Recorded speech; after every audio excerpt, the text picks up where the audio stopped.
जादव संघर सांबादिक सम्मेलन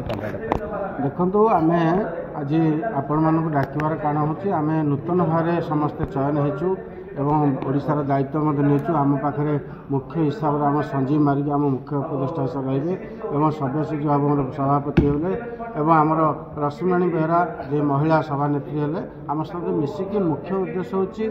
ये जो आम यादवर माँ भौणी मैंने युवक मैंने समस्त जो सबू वर्गर लोक मैंने अवहेलित रोच आम सचेतन करूँ सचेतन अच्छा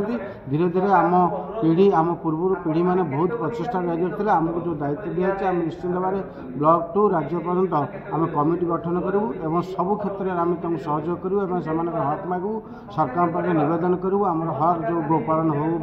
पाठ पढ़ार हो सबू क्षेत्र में केमती आगू जी से आम चिंताधारा कर सब चेष्टा कर प्रथम धन्यवाद ज्ञापन कि मो ऑल इंडिया यादव महासंघर मत ओडिशा यूनिट्र प्रेसिडेंट भावे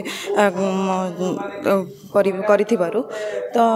आमर प्रथम फोकस रहिबो जे महिला माने केमती आगु को आसीबे आउ तांकर केमती डेवलपमेंट हबो से माने शिक्षागत योग्यता आउरी बढ़ी कि से माने जेमती सब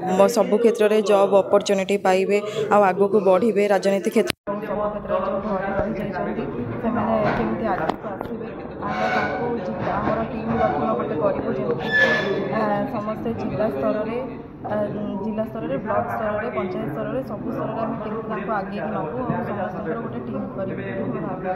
मूल लक्ष्य रही।